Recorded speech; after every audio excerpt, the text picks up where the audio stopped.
वहां गए हैं बास, और उन्होंने बास की नगर पालिका के संबंध में अपना समर्थन दिया है। लेकिन हमारे खेड़ी चोपड़ा के लिए उन्होंने कहा है कि भाई मैंने मांग तो उठाई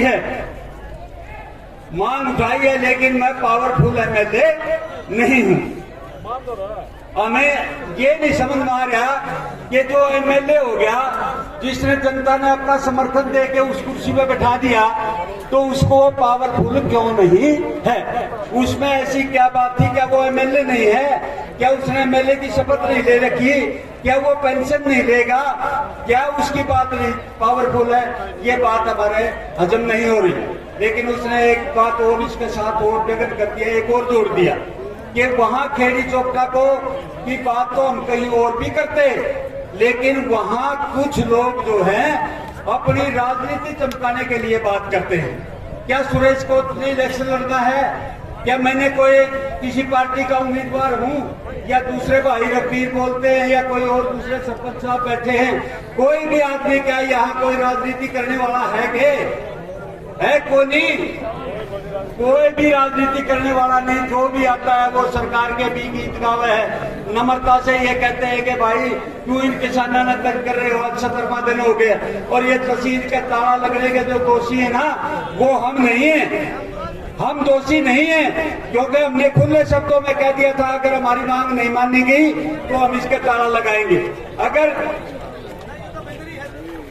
जाति के ये प्रशासन ठीक प्रकार से चले, ये तहसील ठीक प्रकार से चले, तो अल्टीमेटम देते ही उसने हमारे बीच में आ जाना चाहिए था और आकर के आप भाइयों के सामने हाथ जोड़ के ये प्रार्थना करती कि भाइयों थोड़ी सी कुताही होगी, आपकी गिरदावरी में कहीं गड़बड़ हो गई है, मैं उस गिरदावरी को दोबारा आदेश देती हूँ और ठीक प्रकार से गिरदावरी करवा के आपको पूर्ण मुआवजा हम देंगे।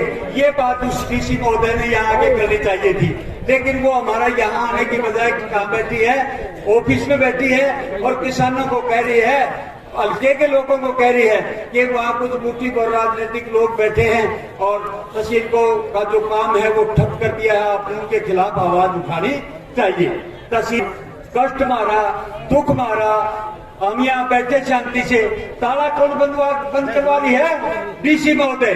तो एक बार जोरदार नारे के साथ डीसी महोदय मुर्दाबाद, डीसी महोदय मुर्दाबाद, तहसील प्रशासन मुर्दाबाद, तहसील प्रशासन मुर्दाबाद।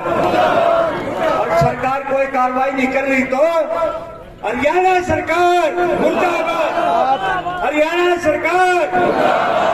तो साथ किया जा रहा है, सिर्फ इसके अंदर वोट की राजनीति की बात हो रही है। यहाँ 36 जात के लोग बैठे हैं। मैं ये भी इस मंच के माध्यम से सभी को बताना चाहता हूँ, ये किसी जाति विशेष का या वर्ग विशेष का धरना नहीं है। कितने यहाँ साथी और भी गैर जात भी बैठे हैं, दूसरी जातियों के किसान भी बैठे हैं, लेकिन इन लोगों का मकसद एक ही है कि एक वर्ग विशेष को इतना बदनाम कर दो कि ये कहो कि इनका तो काम ही धरना देना है, उपद्रव करना है, शांति बंद करना है।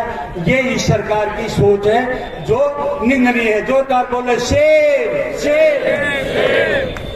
तो इस प्रकार की जो बातें हमारी चल रही हैं, तो मैं माननीय जो दूसरा जो इस तहसील का ताला नहीं खुलने दे रही, उसके लिए सीधा जो अपराधी जो है वो जिला उपायुक्त हैं, उनके खिलाफ दूसरा मुकदमा दर्ज होना चाहिए।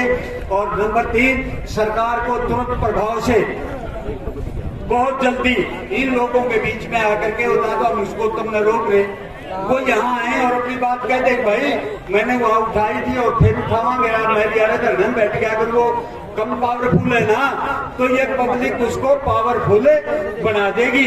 कोई इस पब्लिक के अंदर आके बैठ जाए कि भाई आपने धरना नहीं मिल रहा तो मैं तुम्हारे साथ हूँ, जब वो इन लोगों के बीच में बैठेगा तो निश्चित रूप से जो पावर जिसमें कम है वो पावरफुल भी बन जाएगा।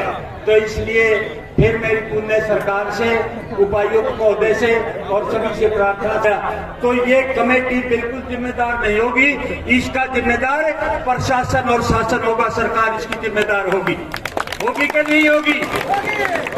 तो इसलिए ये भी ध्यान से सुन लें कि धरना जो है एक निश्चित समय तक ही चल सकता है, उसके बाद अगर जनता भड़की तो हमारे बस की भी नहीं रहेगी, उस सरकार का बस की भी नहीं रहेगी, उस प्रशासन के बस की भी नहीं रहेगी। इसलिए मेरी पुनः पुनः प्रार्थना है कि अब भी मौका है, क्योंकि कहते हैं जब जागो तभी सवेरा। अब भी जाग जाए, किसानों के बीच में आके अपनी बात कह दें तो भी हम उनके बहुत बहुत शुक्रगुजार होंगे। इन्हीं शब्दों के साथ आपने मेरी बात